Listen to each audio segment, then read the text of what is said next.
Vamos em frente, então, com liberdade de opinião, agora com certeza sem praia, porque estamos em São Paulo com a advogada Gisele Soares. Gisele, bem-vinda, bom dia. Bom dia, Elisa. Não temos praia, mas temos a belíssima Avenida Paulista aqui também atrás de nós. Ótimo, já deu aquela divulgada na Avenida Paulista. Gisele, vamos lá então falar sobre a pane de ontem, hein? Em plena segunda-feira, dia que muita gente quer resolver as coisas, trocar mensagem, pagar uma conta, receber um boleto por um aplicativo de mensagem, realizar vendas, simplesmente deu uma pane em boa parte dos aplicativos que nós estamos habituados a usar todos os dias. Tecnicamente, assim, oficialmente, ainda não há uma explicação oficial para essa pane de mais de 6 horas no Facebook, Instagram, WhatsApp e um pane que causou impacto no mundo todo.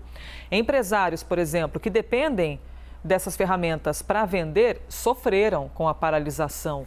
Quem tinha muito perdeu um pouco e quem tem nada, que é um pequeno empreendedor, muitas vezes, algumas horas pode ser um problema para o mês inteiro. As ações do Facebook tiveram queda de quase 5%. O CEO da empresa, Mark Zuckerberg, o sexto homem mais rico do planeta, perdeu quase 6 bilhões de dólares em apenas um dia. Essas plataformas de comunicação são utilizadas por cerca de, acredite, 3 bilhões de pessoas, incluindo nós que estamos aqui noticiando para vocês que nos assistem na CNN Brasil. Gisele Soares, nesse mundo que a gente tem vivido, todo tecnológico, com as relações cada vez mais digitais, principalmente em tempos de pandemia, a gente consegue, assim, pergunta bem direta, viver sem aplicativo? Parece que a gente virou uma chavinha na cabeça e só funciona se puder ter todos os aplicativos no celular. Elisa, ontem, quando o WhatsApp voltou, a minha filha me ligou e disse: mamãe, como é que a gente vive sem o WhatsApp? Isso porque nós usamos essa rede social para nos comunicarmos ao longo do dia e foram prejuízos diversos, prejuízos empresariais, prejuízos também pessoais, e todos nós fizemos justamente essa reflexão de o quanto somos dependentes dessas novas tecnologias. Você disse agora há pouco, Elisa, que nós estamos incluídos. O Brasil, na verdade, lidera, junto com Índia, Estados Unidos e Indonésia, os países que mais utilizam as redes sociais. Os brasileiros são muito conectados, utilizam bastante as redes sociais para as mais variadas funções. Então, ontem realmente foi um dia de pânico ou de paz, a depender da situação, mas foi um dia importante justamente para fazermos essa reflexão, para entendermos e para justamente nos prepararmos para eventuais futuras panes que aconteçam, com a possibilidade de diversificação para que não haja essa dependência exclusiva de uma determinada empresa que detém o monopólio das grandes redes sociais. As redes sociais que começaram lá com 4 estudantes de Harvard que queriam criar um meio de comunicação que fosse fechado e que eles tivessem liberdade para se falar, e que acabou se tornando, então, uma grande empresa, uma empresa importantíssima que detém o monopólio da comunicação. Há até um certo incômodo do quanto essas pessoas, essas empresas detêm de informações nossas e que usam essas nossas informações, inclusive, às vezes até sem a nossa autorização. Não raro acontece de conversarmos sobre um determinado assunto ou de fazermos uma busca desse determinado assunto na internet e depois sermos bombardeados de propagandas daqueles mesmos assuntos quando estamos usando as redes sociais. Vamos ao próximo tema, então. Aqui não dependemos do WhatsApp para você conseguir assistir a nossa programação. Menos mal, hein? Significa que está tudo garantido. Você pode acompanhar a gente pela televisão ou pelo aplicativo da CNN e também pelo YouTube. A Procuradoria-Geral da República instaurou uma notícia de fato para apurar as offshores que o ministro da Economia, Paulo Guedes, e o presidente do Banco Central, Roberto Campos Neto, possuem para investimentos privados.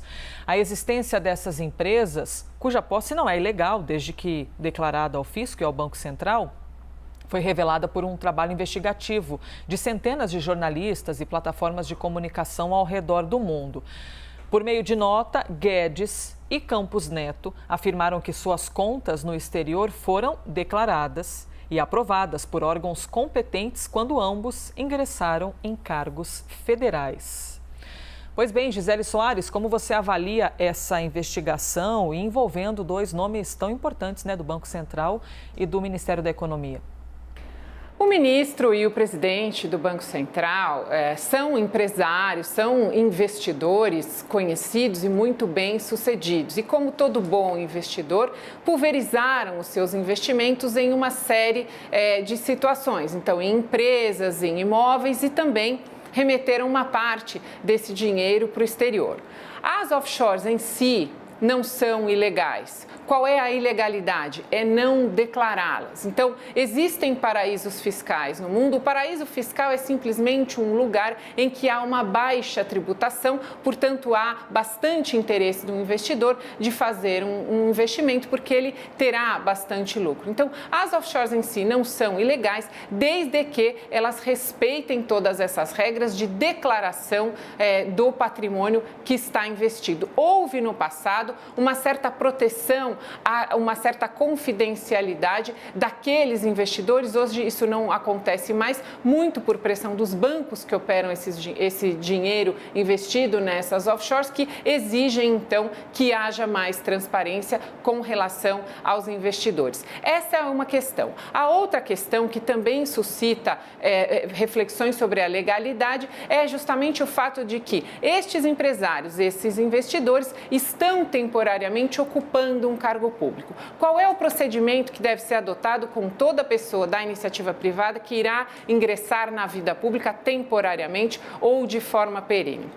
Há necessidade de que ela faça a declaração de todos os seus bens e de que também ela passe, eventualmente, pela avaliação de comissões de ética ou de comitês específicos para que se verifique de que forma haverá a administração destes bens, deste patrimônio, ou para que se evite o conflito de interesses. O que existe hoje de maior suspeita e que precisa de explicações do ministro e do presidente do Banco Central é justamente se eles praticaram atos de gestão durante o período em que estão ocupando esses cargos públicos. Isso porque, se aconteceu essa administração, poderia haver um conflito de interesses. Então, eles poderiam, nos seus cargos, terem tomado medidas ou adotado posições que trariam benefício direto a eles por meio dessas empresas offshore ou mesmo de outros investimentos aqui no Brasil. Vamos ao próximo assunto, então, 8 horas e 53 minutos, seguimos ao vivo para todo o Brasil. O Supremo Tribunal Federal deve decidir ainda nesta semana se volta a liberar showmícios para as eleições do ano que vem. Os partidos PT, PSB e PSOL ajuizaram uma ação no STF lá em 2018 contra a proibição dos comícios, apoiados por artistas. As siglas pedem uma flexibilização da lei para que sejam liberadas apresentações de graça sem o pagamento de cachê aos artistas. O ponto central do julgamento, que está agendado para amanhã, quarta-feira, será se a proibição viola liberdades individuais garantidas pela Constituição.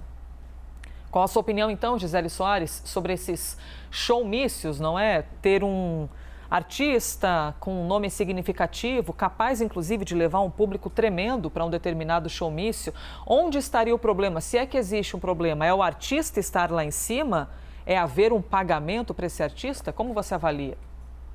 O artista participar da vida política é absolutamente legítimo e legal. O que se discute é justamente a questão do financiamento e de formas que esse financiamento poderia ser desvirtuado. Essa, inclusive, foi a justificativa, esse foi o fundamento para que houvesse essa legislação. Nos anos 2000, era muito comum que houvesse showmícios em apoio a candidatos. Havia, inclusive, uma certa disputa dos candidatos, a quantidade de showmícios e a importância dos artistas que vinham contratados apoiar esses candidatos, falar bem desses candidatos, cantar e tudo mais. A legislação veio justamente para tentar regulamentar essa situação do financiamento. Hoje vivemos uma situação diferente, as fontes de financiamento de campanha são diversas e volta essa discussão sobre a flexibilização dos showmícios, dos livemícios, também que poderão ocorrer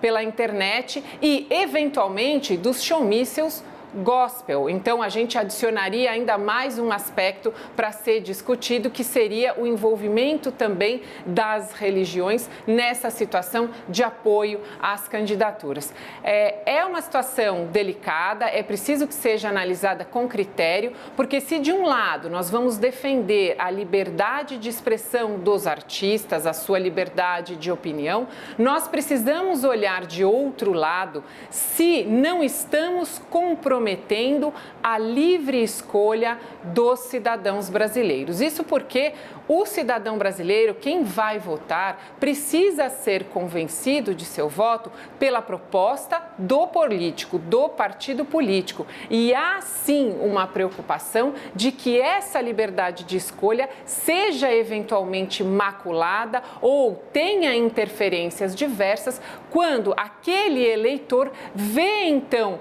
aquele seu ídolo, aquele cantor que ele gosta tanto, aquele artista que ele admira profundamente, defendendo um determinado candidato, e ele vote no candidato, não pelo candidato, mas por ter esse respeito ao artista. Então, os artistas precisam ter também essa consciência da sua responsabilidade quanto à possibilidade de macularem uma livre escolha que deve ser eminentemente política, que não é uma escolha artística. Essas são coisas muito diferentes.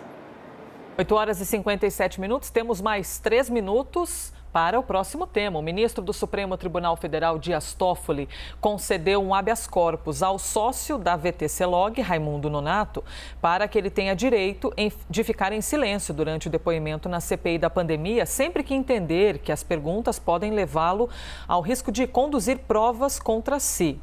O depoimento de Nonato está marcado para começar daqui a pouco, às 10 horas da manhã, e você confere ao vivo aqui na CNN Brasil.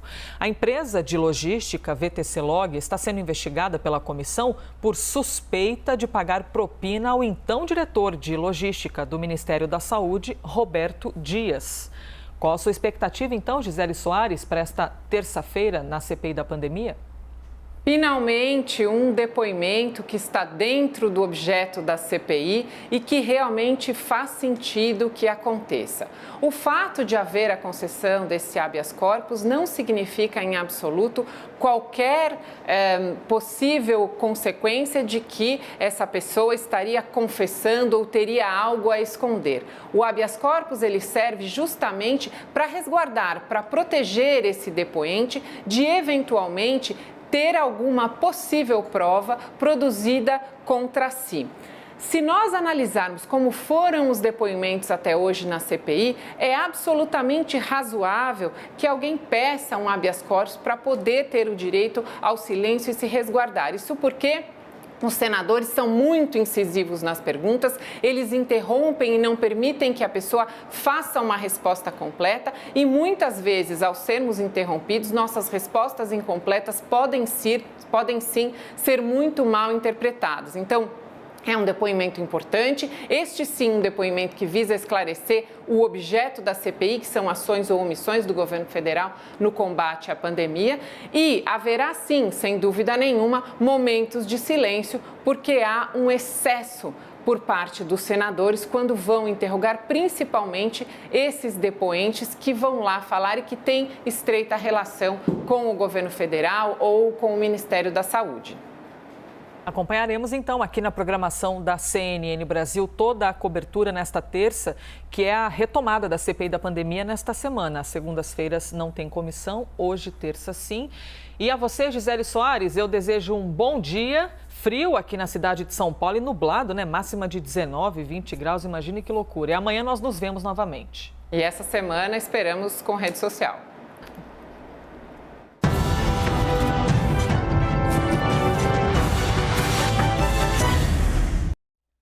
As opiniões emitidas pelos comentaristas do quadro não refletem necessariamente a posição da CNN.